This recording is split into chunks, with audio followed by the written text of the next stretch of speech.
El doctor Óscar Antonio Jiménez Morales cuenta con una estancia postdoctoral del 2013 al 2014 y del 2014 al 2015, realizada en el Instituto de Ciencias de Gobierno y Desarrollo Estratégico de la UAP, dentro del programa de estancias postdoctorales nacionales del Consejo Nacional de Ciencia y Tecnología. Dentro de su formación académica es doctor en Ciencias Sociales con especialidad en Sociología Política por la Universidad de Guadalajara. Es maestro en Ciencias Sociales con especialidad en Estudios Políticos por la UDG. Es licenciado en Economía por la UAP. Fue ganador del Mérito Cívico otorgado por el Ayuntamiento de Zapopan, Jalisco en el 2010 por sus contribuciones al municipio y tesis doctoral. Es autor de los libros La desilusión sexenal, publicado por la Universidad de Málaga, y Abastecionismo electoral y deterioro socioeconómico, publicado por la EA, entre otros. Ha sido ponente nacional e internacional en diferentes foros, seminarios y congresos académicos, sociales y políticos. Actualmente es catedrático de la Universidad de las Américas Puebla en posgrado y a nivel profesional. Es profesor investigador titular A de tiempo completo en la Facultad de Ciencias Políticas y Sociales de la Benemérita Universidad Autónoma de Puebla. Cuenta con el reconocimiento al perfil deseable del Programa para el Desarrollo Profesional Docente y es miembro del cuerpo académico de la UAP y miembro del Sistema Nacional de Investigadores desde 2003. Muchas gracias, doctor Jiménez. Adelante. Muchas gracias. ¿Puede colocar la presentación?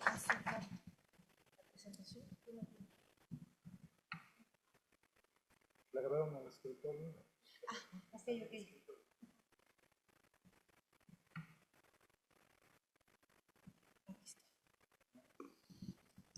Ok. Bueno, pues muy buenas tardes. Vamos a iniciar esta última ponencia, ¿cierto? Esta última ponencia de este día.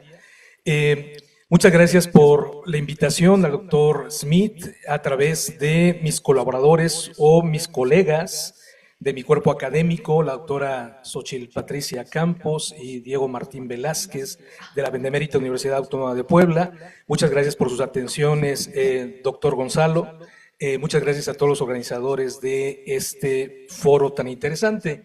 Y pues vamos a hablar en esta ponencia acerca de las defensas comunitarias. Sí, defensas comunitarias, vamos en pro del agua, 2015-2025, y perspectivas hacia 2030.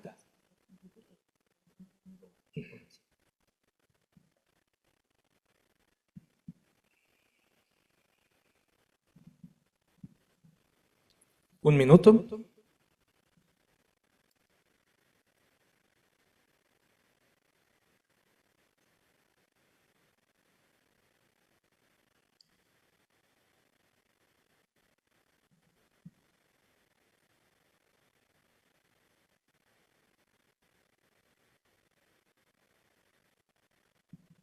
Bueno, muy bien, entonces continuamos. Pues bien, este trabajo de investigación ya tiene cerca de 10 años, en donde efectivamente hemos visto las defensas comunitarias o las luchas comunitarias en defensa del agua, no solamente del agua, la tierra también, el aire, es decir, en defensa del territorio, en varias de las comunidades del estado de Puebla, ¿cierto? Entonces, empezamos por decir que durante los años del neoliberalismo, que empezó desde 1982 hasta 2018, hemos tenido la privatización de los activos nacionales de México, ¿cierto? Como el agua, como las minas, ¿sí? Como la banca, como, una gran cantidad de activos nacionales también como el petróleo, como el gas, ¿cierto? Y en ese sentido, bueno, pues el agua también, digamos, fue privatizada en gran medida, sí, no solamente concesionada, también privatizada, sí, y en ese sentido, bueno, pues es uno de los principales problemas, ¿no? Digamos, de la escasez del agua, ¿no? La propia privatización, ¿cierto?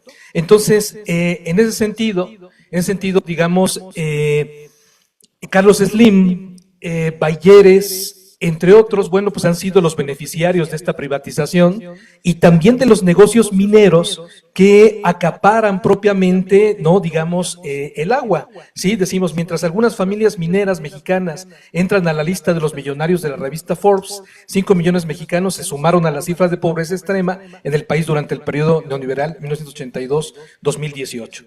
Bueno, la minería a cielo abierto es una de las actividades que más agua demandan y que también provocan una serie de conflictos socioambientales tremendos. En la minería a cielo abierto se utilizan más de 600 químicos, entre ellos el cianuro, para poder desprender las partículas de oro y plata de los pedazos de roca y una gran cantidad de agua, como ya habíamos comentado, ¿no? Precisamente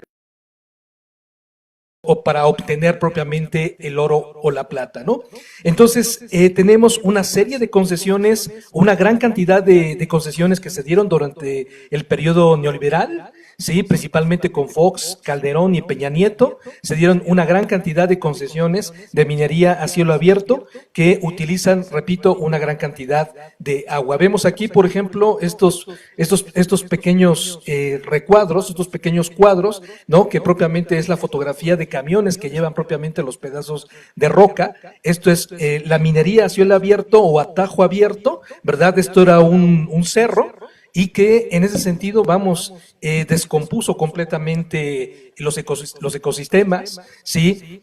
Propiamente los lixiviados de la producción minera se filtran a los mantos freáticos, ¿sí? Causando efectivamente problemas sociales, ¿no? Digamos, en la cuestión, ¿no? En la cuestión del agua principalmente, también contamina el agua y deseca completamente los alrededores, ¿no? Digamos, en donde efectivamente se asienta la minería a cielo abierto, ¿no? Digamos, casi la tercera parte del territorio nacional fue concesionada a la minería a cielo abierto durante los gobiernos corruptos neoliberales. Adelante, por favor, vamos con la siguiente.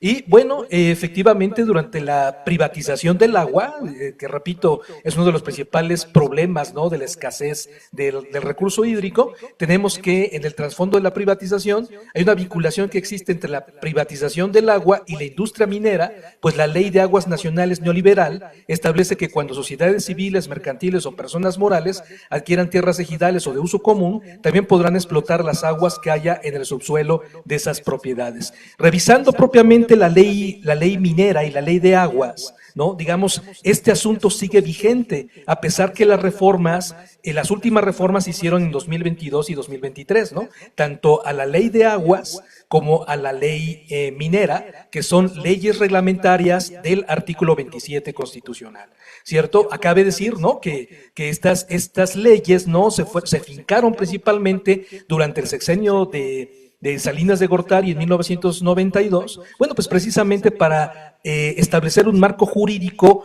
en tono o a favor propiamente de las grandes transnacionales de minería, principalmente canadienses, norteamericanas, chinas y las propias mexicanas, ¿no? Digamos como Carlos Slim, Bayeres, Germán Larrea, Mota Velasco, ¿no? Que tienen, digamos, un número importante de concesiones, ¿sí? Mineras. Entonces, bueno, también parte, ¿no? De esta investigación se enmarca dentro de la corriente teórica del colonialismo, del neoliberalismo, cuyos tres pilares fundamentales son las políticas de ajuste, las políticas de estabilización y las políticas de reforma estructural, que implicaban precisamente la privatización de los activos nacionales. ¿Sí? Aquí tenemos los conflictos mineros en México. En esta tabla no se alcanza a leer en buena medida, pero podemos comentar, ¿no? los principales que han sido nuestro objeto de estudio a lo largo de 10 años, ¿no? Entre ellos propiamente el de Ixtacamastitlán, ¿no? En la Sierra Norte de Puebla, en donde, digamos, una minera canadiense, Almaden Minerals, trató de explotar, ¿no? Los recursos metálicos, ¿no? De oro y plata en esta parte de la Sierra Norte. También en Tetela de Ocampo, Sierra Norte de Puebla, sí, entre otros lugares, ¿no? Entonces, bueno, el Tribunal Permanente de los Pueblos, ¿no? En la defensa del territorio, en defensa del agua, en defensa de la tierra, nos dice, ¿no? Digamos, aquí en el cuarto foro de pueblos originarios de la Sierra Tarahumara, en defensa de los territorios, digamos, se establece lo siguiente: hay empresarios coludidos con los gobiernos, el crimen organizado se utiliza por parte de las transnacionales mineras, precisamente, ¿no? Para desaparecer, para digamos, amenazar o para asesinar propiamente a los activistas en defensa del medio ambiente, en defensa del agua, la tierra y el aire. Hay cacicazgos locales que también ya se platicaron, ¿no? Digamos, en otra de las ponencias, leyes a modo de las transnacionales, ¿no? Digamos, con el periodo neoliberal, ¿verdad? Y tribunales agrarios cómplices, todo orquestado para el despojo de los territorios, ¿no? Incluido precisamente este recurso sagrado que es el agua, ¿cierto? Bueno, aquí tenemos un mapa de la entidad poblana con los 217 municipios.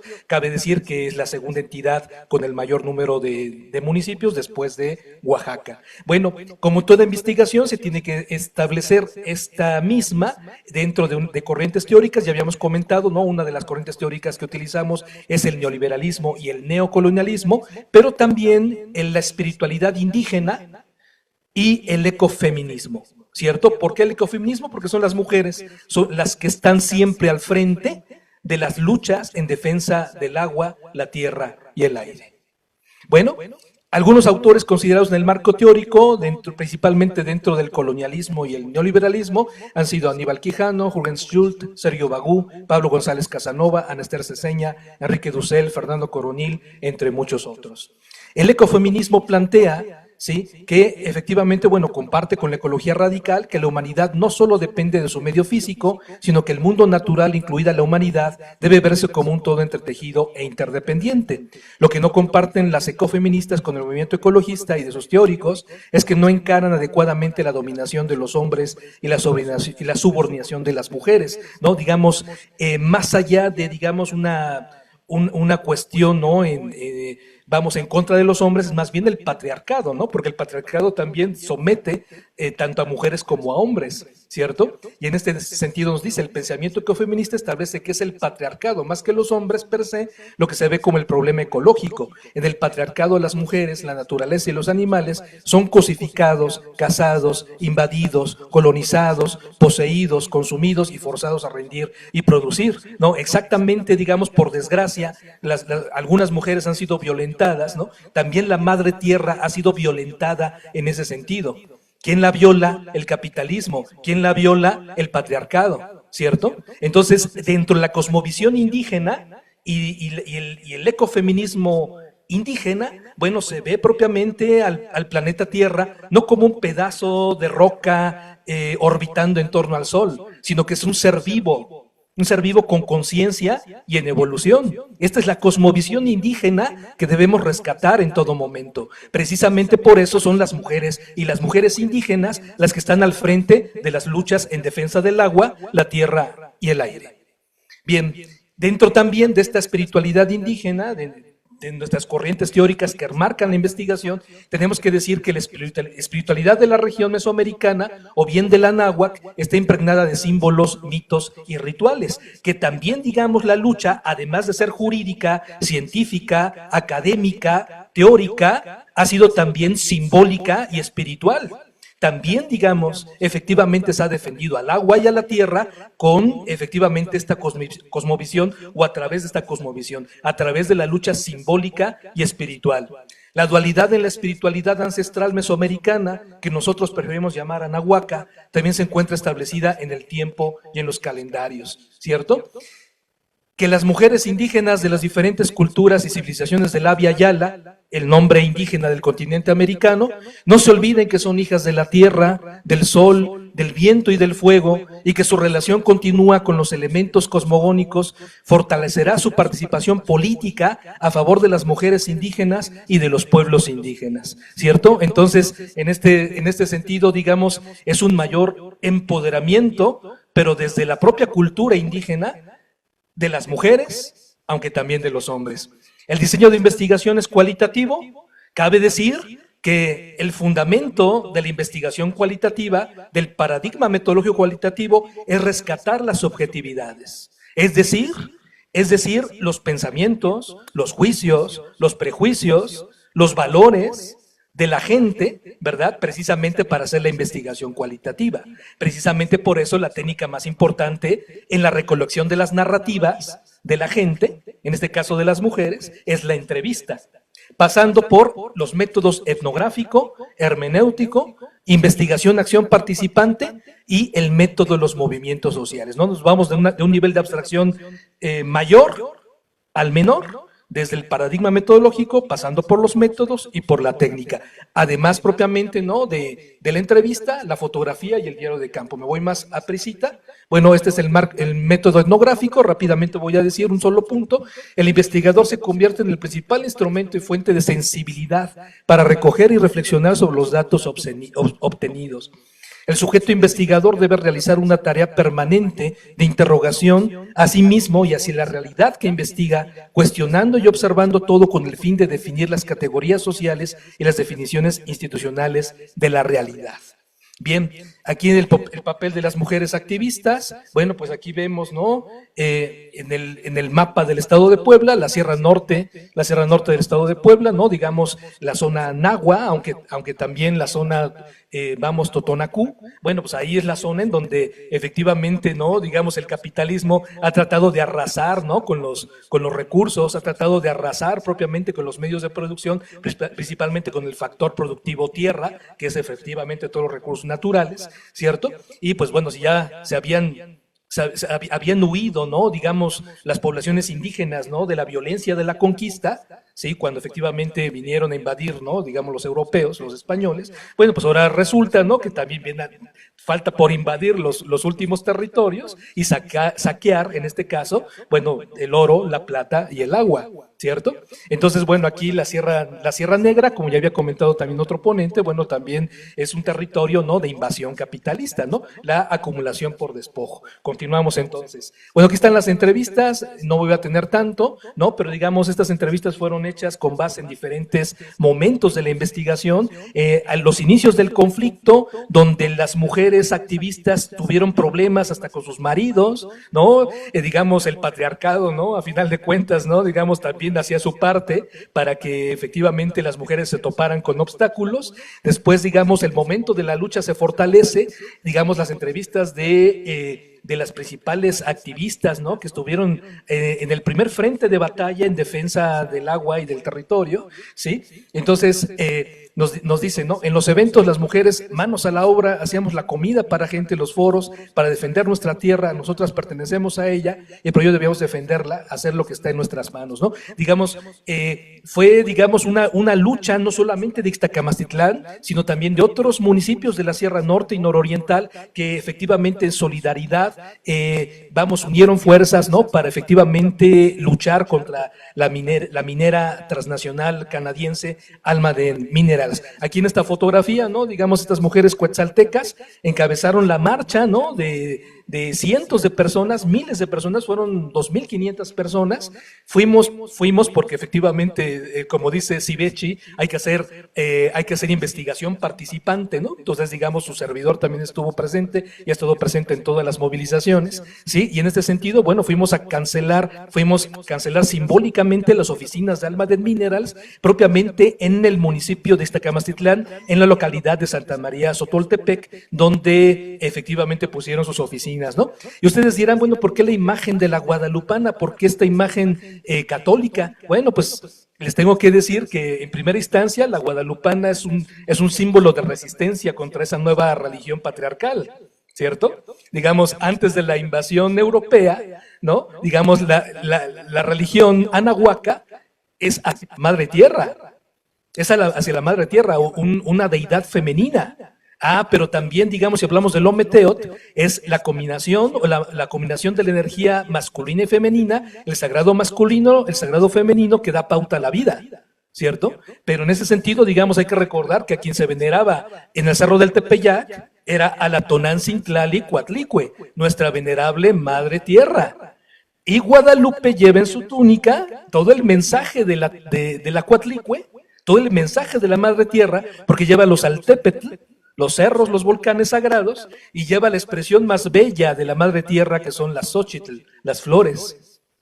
Pero no solamente es la Madre Tierra, es la Madre Cósmica, porque en su manto lleva las constelaciones, la Madre Cósmica, ¿no? Entonces, digamos, ¿quién conquistó a quién? En la llamada conquista espiritual, ¿no? Entonces, digamos, nuestro inconsciente colectivo nos conecta con ella, con la Tonancintlali, a través del símbolo de Guadalupe, pero Guadalupe es la Madre Tierra. Aquí les fuimos a hacer una ceremonia ritual, digamos, en las puertas de la Suprema Corte de Justicia, porque sí, efectivamente está corta de justicia completamente, ya sabemos todo lo que ha pasado, ¿no? Y en las puertas, ¿no?, de esta Suprema Corte de Justicia de la Nación, hicimos la ceremonia ritual en honor a la Madre Tierra, como ya lo habíamos hecho al principio de los foros, al principio de las marchas, etcétera, etcétera. Se pone su elemento es el blanco, su elemento es el aire, su color es el blanco, y el don que nos confiere es la sabiduría preciosa. El rumbo del sur, el rumbo de Huitzilopochtli, su color es el azul, su elemento es el agua, ¿sí? Y el don que nos confiere es la voluntad, oh pueblo mexicano lleno de fuerza de voluntad. El saludo también al poniente, el rumbo de las mujeres guerreras, el rumbo de Xipetotec, su color es el rojo, su elemento es el fuego, y el don que nos confiere es el amor, oh pueblo mexicano lleno también de amor, que somos reconocidos en el mundo precisamente por eso, ¿sí?, por nuestra calidez, ¿no? Y el rumbo del norte, presidido por Tezcatlipoca, la deidad que desciende del cielo en forma de jaguar. Su elemento es la tierra, su color es el café, el don que nos confiere es la inteligencia, ¿cierto? Eso es el rumbo, el saludo, los 4 rumbos, y hasta los policías, ¿no?, les tocó la sahumación, ¿no? Bueno, a 2 meses, eso fue en febrero de 2022, la Suprema Corte de Justicia se dignó, después de una lucha de 10 años, se dignó a cancelar las concesiones de minería a cielo abierto en Ixtacamastitlán, Puebla, en la Sierra Norte de Puebla, las canceló, repito, por la lucha científica, jurídica, política, social, académica, simbólica y espiritual, Se cancelaron, lo que no se atrevió es a cancelar o a reformar o a quitar completamente esa ley minera, ¿no?, digamos, que va en contra de los derechos colectivos de las comunidades, de los pueblos indígenas, ¿cierto? Ya por lo menos hay que decir, ¿no?, que se reformó el artículo 2 constitucional y que ya reconoce a los pueblos indígenas como sujetos de derecho, ¿cierto? Digamos, muchas de las cuestiones que se reclamaban desde los acuerdos de San Andrés Larraínzar, y que los pueblos indígenas fueron traicionados por los 3 principales partidos políticos de ese entonces, el PRD, el PRI y el PAN, ¿no? El famoso PRIAN, ¿no? Entonces, bueno, ahí está este asunto en la Suprema Corte. Este fue un reporte de la revista Proceso, una revista bastante derechizada ya, ¿verdad? Perdió su esencia, pero sacó un artículo bastante interesante, bastante completo, ¿no? Que ahí van los activistas, ahí si ven a alguien que se parece a mí, pues también voy ahí, ¿verdad? Y pues en este sentido, bueno, llevamos también como estandarte a la Madre Tierra, ¿verdad? Una de las últimas marchas, digamos, antes de que se cancelaran las concesiones, ¿no? Empezamos en 2016, una ceremonia ritual en Santa María Sotoltepec, otra en 2018 en la cabecera municipal de Ixtacamastitlán, en San Francisco. Empezamos propiamente el foro en defensa del agua, la tierra y el aire, con una ceremonia ritual en honor a la Madre Tierra. Aquí están las activistas, las mujeres activistas. Antes de esa ceremonia, bueno, se hizo un meeting, ¿verdad? Y también, digamos, los activistas del resto de los municipios de Puebla, que tenían también la problemática, ¿no?, de la privatización del agua, Ocotepec, Puebla, en defensa del agua y la tierra, ¿sí? Las activistas, también las más visibles, ¿verdad?, de este movimiento, dando su discurso, ¿no?, precisamente, ¿sí? Otras de las movilizaciones, bueno, las tenemos aquí. Fuimos a hacer una ceremonia ritual a la cima del Cerro Alcolhua, ya llevamos 10 ceremonias ahí. Aquí, digamos, también la ceremonia, ¿no?, parte de la lucha simbólica y espiritual antes del foro de 2016, más de 2,500 asistentes en este foro y otros muchos, ¿no?, que se han celebrado, otro en 2018, aquí cuando fuimos a cancelar las oficinas. Esto fue en 2022, ¿no?, digamos, previo a la cancelación de las concesiones, una ceremonia tremenda, hermosa, digamos que mucha gente de distintos municipios de la Sierra Norte llevaron ofrendas, ¿no?, digamos, a la ceremonia de la Madre Tierra, ¿cierto? Agua, pulque, frutas, flores, ¿sí? Entonces, bueno, ahí estamos, ya se le terminó mi tiempo, ahí está la cima de la Colhua, ¿verdad? Y bueno, pues efectivamente hemos tenido otras experiencias de lucha, ¿no? San Gabriel Chilac, en la Sierra Negra, no a la privatización del agua. Bueno, pues ¿quién hizo el favor de privatizar el agua? Pues el exgobernador Moreno Valle, ¿no? Digamos, precisamente para darles ese recurso a las transnacionales, ¿no? Digamos, el principal problema de la escasez del agua es el saqueo, es la corrupción. Como dicen los activistas, no es escasez, es saqueo, ¿no? Bueno, aquí también estamos en el ritual La Madre Tierra del Foro Zapatista del Agua, ¿no? Con otros activistas, ¿verdad? De los pueblos del volcán, ¿verdad? De Cholula, Juan Cebonilla y los pueblos del volcán, contra Bonafont, que desde hace 30 años habían acaparado el agua. Ya voy a terminar, ¿sí? Entonces, bueno, también ellos bueno, es la de Tetela de Ocampo, y bueno, ahí estamos, ¿no? Y bueno, ya me falta hablar de las perspectivas 2020, pero eso hablaré el día de mañana en la mesa de discusión. Muchas gracias por su atención.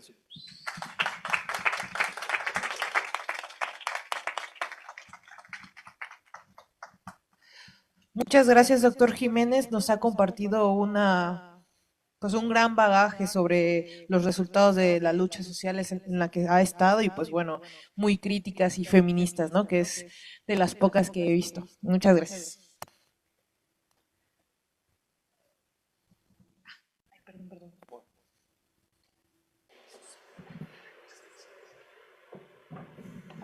Bueno, pues no sé si tengan alguna pregunta, comentario final para cerrar el foro del día de hoy. Adelante, le puedes pasar el micrófono.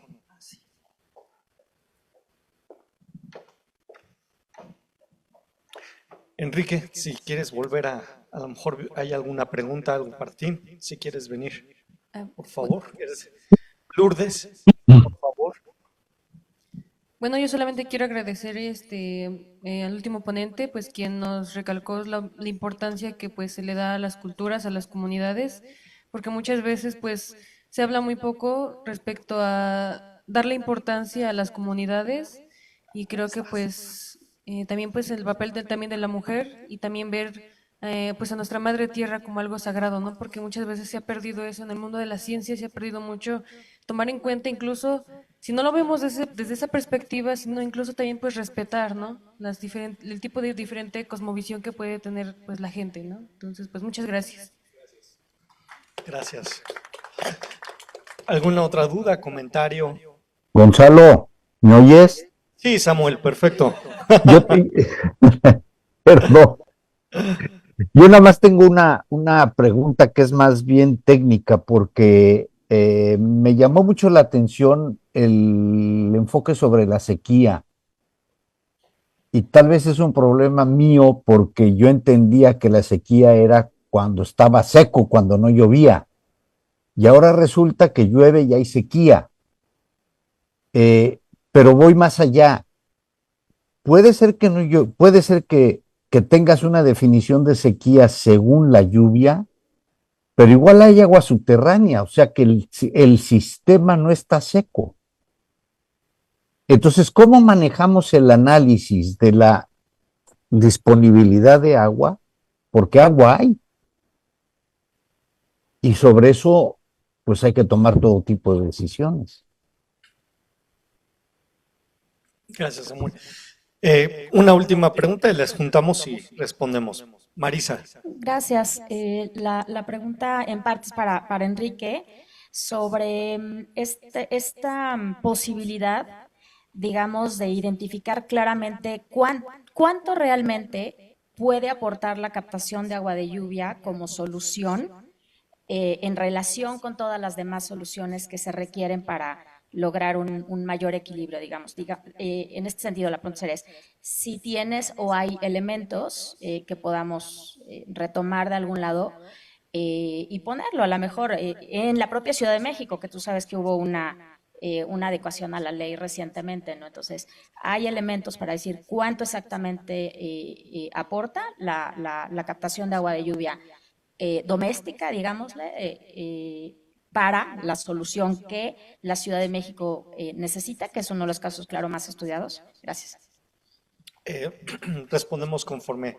Oscar, Lulú, Enrique.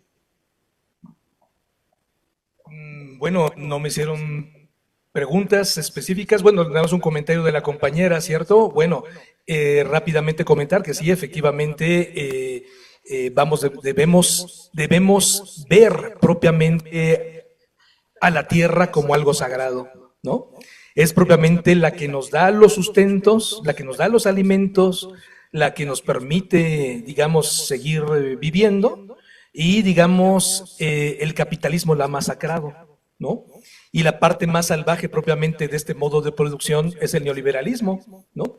Entonces, digamos, ella en su entera bondad sigue dando los alimentos, sigue dando el agua, sigue dando el aire, ¿no? Pero, digamos, hay que decir, ¿no?, que sí, la tierra desde la cosmovisión indígena está enferma, y hay que acariciarla.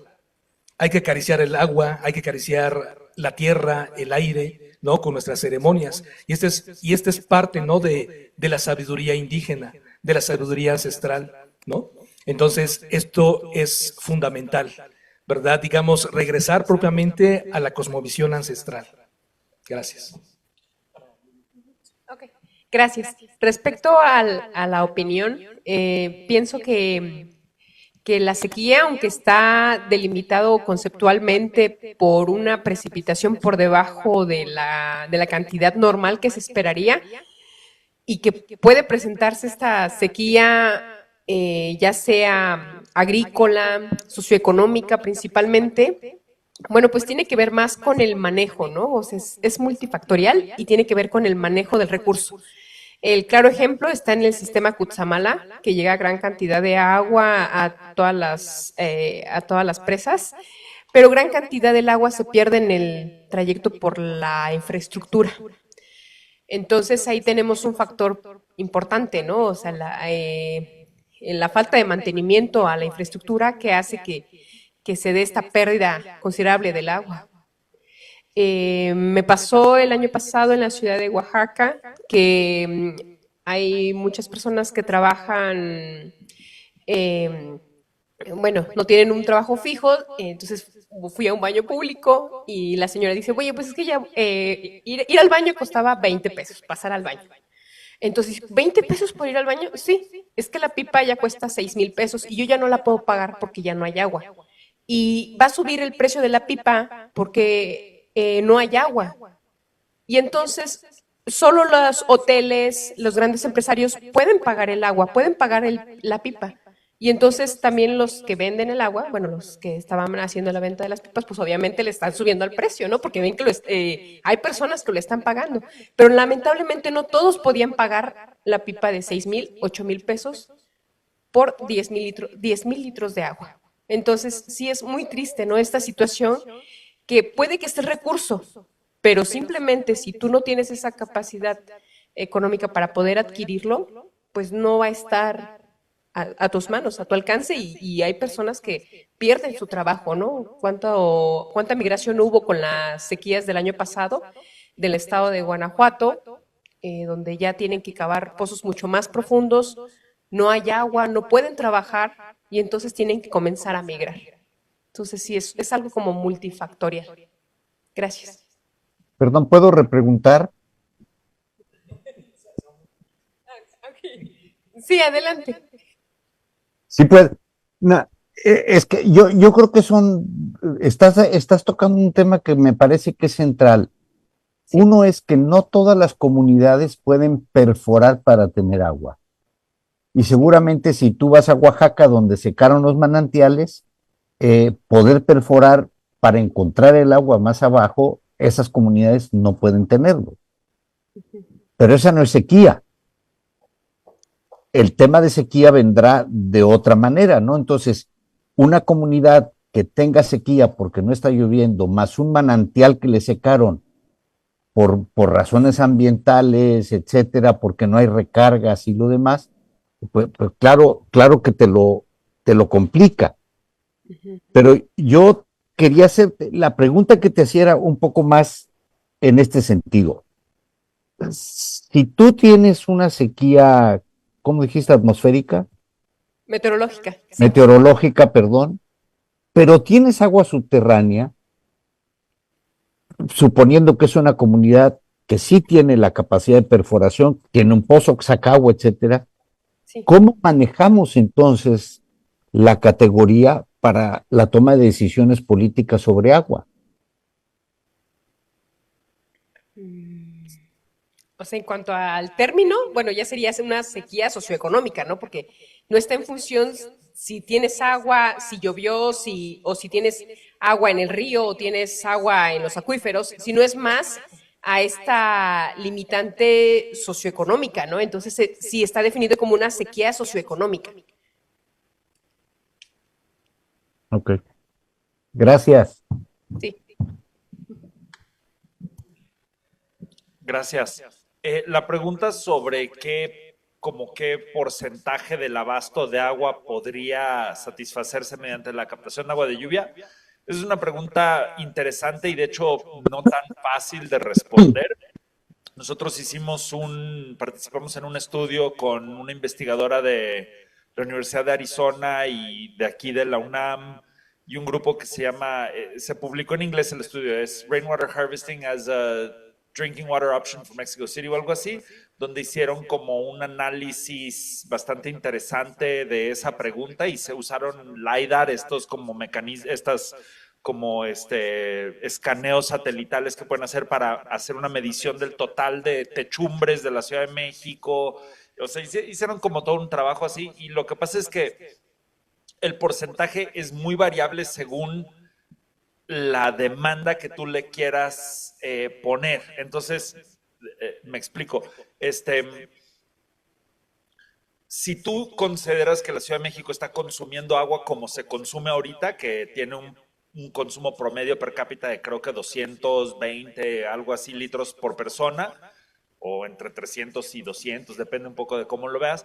Entonces, el potencial de captar agua de lluvia, si todos captaran agua de lluvia en todos los techos, tal vez sería 10%, por decir algo, no sé exactamente cuánto es.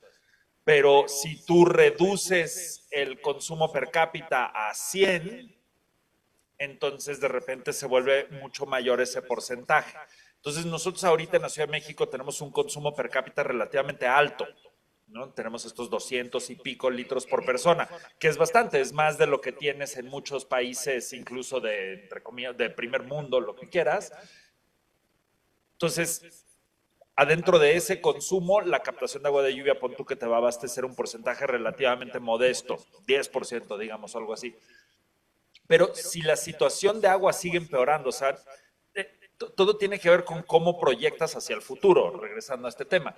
O sea, si nuestra propuesta siempre fue, empecemos a aprender a captar agua de lluvia, empecemos a normalizar captación de agua de lluvia para que si en 20 años la realidad hídrica de la Ciudad de México es tal que ya no podemos sostener consumos per cápita de 220 litros por persona y nos vemos obligados colectivamente a vivir con 80, porque la situación lo obliga, de repente esa infraestructura de captación de agua de lluvia que te abastecía el 10% de tu demanda, tal vez empieza a abastecerte el 25% de tu demanda. Entonces es muy flexible.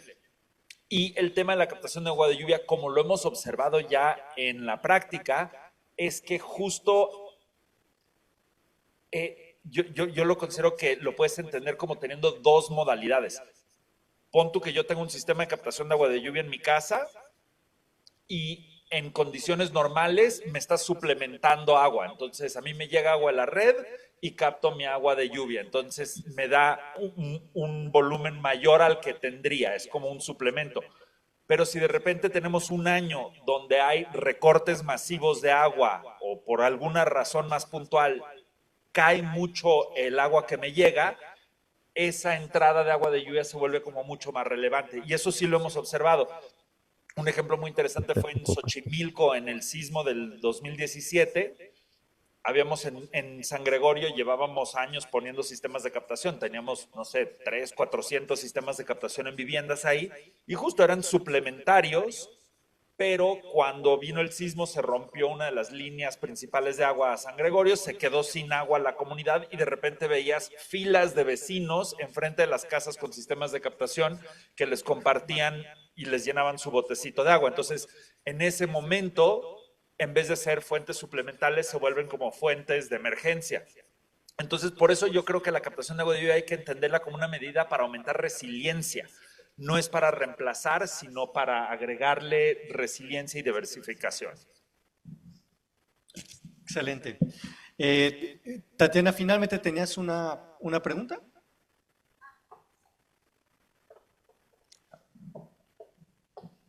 Ya para cerrar. Sí. Mi pregunta era para el doctor Jiménez relacionado a si tiene alguna metodología para trabajar con estos grupos, pues bueno, prácticamente eso, ¿no?